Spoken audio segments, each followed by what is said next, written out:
ကျွန်တော်နံပါတ်1မိကုံကတော့ကျွန်တော်လည်းနည်းနည်းဖတ်လိုက်မယ်နော်အခုမှတွေ့တယ်ဆိုတော့ Okay ကျွန်တော်ဆက်ဆက်မောမှာပေါ့နော်ဘယ်လိုလုပ်ပြီးတော့အောင်မြင်မှုကိုရရှိနိုင်လဲဘာကြောင့်ကျွန်တော်တို့စူးစမ်းတင်လဲဘာကြောင့်လုပ်တင်လဲပေါ့နော်ဒီလိုမျိုးမိကုံဖြစ်ပါတယ်နော်ဟုတ်ကဲ့ပါဆက်ဆက်မောမှာကျွန်တော်တို့ဘယ်လိုလုပ်ပြီးတော့အောင်မြင်မှုတွေကိုရနိုင်မလဲပြီးရင်ဘာကြောင့်ကျွန်တော်စူးစမ်းတင်လဲပြီးရင်ဘာကြောင့်လုပ်တင်လဲအားလုံးပဲမင်္ဂလာပါရှင်မင်္ဂလာပါဝမ်ဘလော့ချ်မှာကြည့်ရှုနေတဲ့ရပ်ဝေးကမိတ်ဆွေများအားလုံးကိုလည်းမင်္ဂလာပါလို့နှုတ်ဆက်ပါတယ်မစလန်ကိုတတိရတယ်ဆိုလို့ရှိရင်အသေးလေးတွေများများပေးမယ်နော်အားလုံးကိုလည်းတတိရနေပါတယ်ကျွန်မကတော့ဇူလိုင်ဝေးလို့ခေါ်တယ်နောက်ထပ်ဝင်လာတဲ့လူအသစ်ကလေးတွေနော်မသိသေးတဲ့လူတွေပါနိုင်တယ်ကျွန်မရဲ့ outline ကတော့ကိုကြီးစမ်းမင်းဖြစ်တယ်နီးပြတော့အကျဉ်းတက်ပုံအတက်ထင်ဖြစ်ပါတယ်ကျေးဇူးများတင်တယ်ကျွန်မကိုမိတ်ဆက်ပေးခဲ့တဲ့ outline ရောစတင်တဲ့အချိန်တွေကနေအခုချိန်ထိတင်ပြလမ်းပြခဲ့တဲ့နီးပြရောပြီးတော့နောက်ဆုံးကျေးဇူးအရန်တင်ရမယ့်သူကတော့ကုမ္ပဏီပိုင်ရှင်တဦးပေါ့နော်ဒီလိုအခွင့်အလမ်းတွေကိုရရှိဖို့အတွက်ကျွန်တော်တို့တွေကစူးစမ်းခြင်းစိတ်အများနဲ့ရှိပြီးသားပဲအားလုံးကစူးစမ်းနေကြပြီးသားပဲเนาะအပြင်လောကမှာလည်းစူးစမ်းကြတာပဲလေဟုတ်တယ်မလားမိဘတွေကိုထားခဲ့ပြီးတော့နိုင်ငံခြားကိုလာတယ်ဆိုတော့ဟိုကပြင်းလို့လာလားစူးစမ်းခြင်းလို့လာလားစူးစမ်းခြင်းလို့လာတာဟုတ်တယ်เนาะပြင်းတယ်ဆိုလို့ရှိရင်ဘယ်မှတော့သွားခြင်းမှာမဟုတ်ဘူးလေเนาะမိဘအိမ်မှာနေမှာပဲအဲ့တော့သူများနိုင်ငံကိုလာတယ်ဆိုတော့ဟိုကစူးစမ်းခြင်းနဲ့စိတ်ရှိနေပြီးသားသို့တော့ကိုစူးစမ်းရင်စူးစမ်းသလောက်ရနိုင်တဲ့အခွင့်အလမ်းဆိုတာကခက်ခဲတယ်မရှိလို့မတွေ့လို့เนาะတချို့နေရာတွေမှာဆိုလို့ရှိရင်ဘယ်တော့ပဲစူးစမ်းတခါတလေစိတ်ယုံနေလုံးယုံနေမှာတတိအိမ်တွေမှာဆိုလို့ရှိရင်လူ10ယောက်လောက်လုံးတဲ့အလုပ်ကိုတယောက်တည်းတော့လုံးနိုင်တော့တဲ့အထီကိုစူးစမ်းတယ်မြန်မာပြည်သားတွေကလေနော်လူကောင်လေးတွေသေးပေမဲ့လို့အရန်စူးစမ်းကြတယ်ဟုတ်တယ်မလားရှင်ဟုတ်တယ်တချို့အိမ်တွေမှာဆိုကြီးကြီးနော်မသိလို့ဆိုလို့ရှိရင်လေအိမ်အဖော်အိမ်အကူအလုပ်လုပ်ခဲ့စင်ကဆိုလို့ရှိရင်မသိလို့လုပ်တဲ့အလုပ်ကိုဘယ်သူမှမလုပ်နိုင်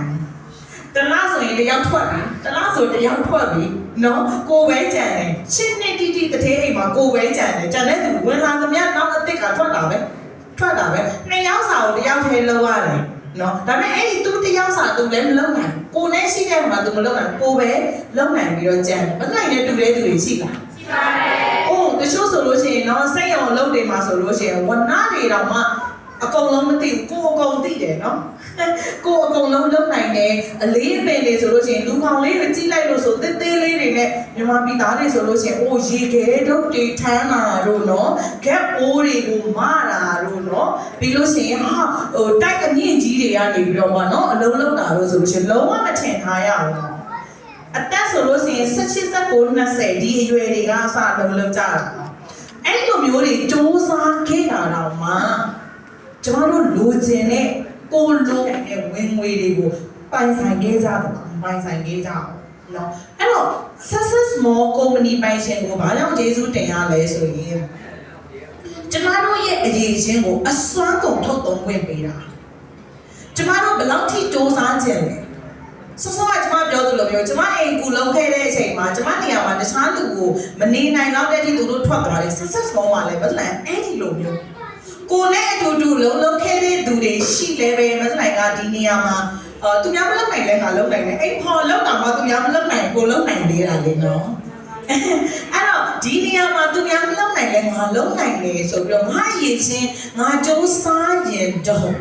ဒီနေရာမှာကုမ္ပဏီကပေးထားတဲ့ဈေးကွက်ပလန်မှာပေးထားတဲ့ဝင်ငွေကကိုစူးစမ်းရင်စူးစမ်းသလောက်ရတယ်ဆိုတာကိုလက်ခံနေဆိုရင်ကျမဒီနေရာမှာစူးစမ်းရမှာဝင်မလဲဘူး။သို့တော့ကျမစူးစမ်းတဲ့လောက်ကိုကုမ္ပဏီပိုင်ရှင်ကကျမရဲ့အခွင့်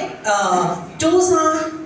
တဲ့အနေထားအရေးချင်းတွေကိုမြင်ပြီးတော့မှလုံးဝအကန့်အသတ်မရှိမြန်မာပြည်သားတယောက်ကိုလို့နေတိုင်းမဖြစ်ရဘူးဆိုတဲ့ပုံစံမျိုးလုံးဝအကန့်အသတ်မရှိပဲနဲ့အခွင့်အရေးကိုအပြည့်အဝပေးတာကိုကျမအရန်ကျေးဇူးတင်တယ်။ဒါကြောင့်မလို့ကုမ္ပဏီပိုင်ရှင်ကိုကျမကျေးဇူးများတင်တာပါရှင်။ဟုတ်ပြီအဲ့တော့ဒီနေ့မနိုင်ကုမ္ပဏီပိုင်ရှင်ကိုကျေးဇူးတင်ပါတယ်ဆိုတဲ့စကားထဲမှာပဲဘာကြောင့်စူးစမ်းရတယ်လဲဆိုတဲ့ကီးလေးပါသွားပြီ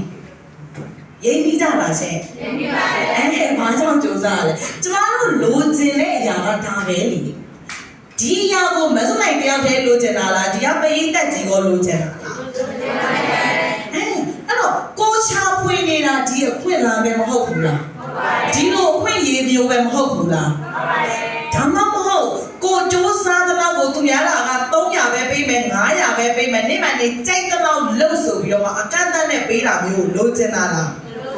မလိုချင်ဘူးအကန့်အသတ်မရှိစူးစမ်းခွင့်ရတဲ့နေရာမျိုးမှာကိုယ့်အရေးရှိကိုအစွမ်းတော့ထုတ်သုံးခွင့်ရတဲ့နေရာမို့လို့ success မို့မှာစူးစမ်းတဲ့တာပေါ့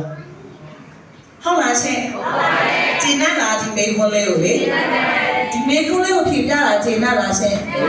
ကျင်းနဲ့ရောမသူနိုင်တယောက်ပဲစူးစမ်းခွင့်ရလာလားမဟုတ်ဘူးနော်ဆောဆောကပြောသလိုကိုယ်တိုင်ကစူးစမ်းခြင်းတွေပြေဝရှိရင်စူးစမ်းခွင့်ရတယ်ဆိုတဲ့နေရာအခွင့်အရေးကတန်းတူပဲပေးထားတာလက်ခံလားရှင်မဆုနိုင်လို့အရင်ခေတ်ကလွန်ခဲ့တဲ့7နှစ်9နှစ်ကလူတွေကိုပဲအခွင့်အလမ်းပေးထားသလားဒါမှမဟုတ်နောက်လူတွေကိုမပေးထားဘူးလားအဲ့တော့တရားမျှတမှုမရှိဘူးလားဒီနေရာမှာဘယ်သူကပို့ပြီးစူးစမ်းတယ်လဲမစူးစမ်းတယ်လဲပုံမှာမူတည်ပြီးတော့မှကိုယ့်ရဲ့အောင်မြင်မှုတွေကိုရေရှည်သွားနိုင်ဖို့အတွက်နော်ကိုယ်တိုင်ကသူများတဲ့ခါနဲ့အတွေးချင်းမတူပဲကြံရှိနေဖို့အတွက်ဒါကကိုညင့်တင်ရမယ့်အပိုင်းတွေဖြစ်တယ်နော်အဲ့တော့ success မောမှာဘာကြောင့်စူးစမ်းတင်တာလဲဘယ်လိုစူးစမ်းရမှာလဲနော်စတင်တဲ့အခါမှာလူများကတွေးကြတယ်လေမသိနိုင်လဲအဲ့လိုပဲတွေးခဲ့ပါတယ်သို့တော့ဆောဆောကပြောသလိုပဲဟေးငါတခြားနေရာမှာတော့မှသူများနိုင်ငံကိုရောက်လာတဲ့ကအစွမ်းကုန်စူးစမ်းပြီးတော့မိသားစုအတွက်ကိုပံ့ပိုးနိုင်ဖို့အတွက်ငါသူများနိုင်ငံမှာလာအိတ်တာမဟုတ်ဘူးလာပြင်းတာမဟုတ်ဘူးဟုတ်တယ်နော်ငါမိသားစုကိုခွဲခွာပြီးလာထားရတဲ့အချိန်ကဏ္ဍတစ်ခုမှာမြေကြီးတွေနဲ့နေထားရတယ်မလဲရဘူးလားမလဲပါဘူးဒီမှာနိုင်ငံစားထွက်လာတဲ့ဒီနေ့ဒီချိန်ကြီးမျက်ရည်တစ်ခါမှမကြဘူးလေလူလက်ထောင်မှာ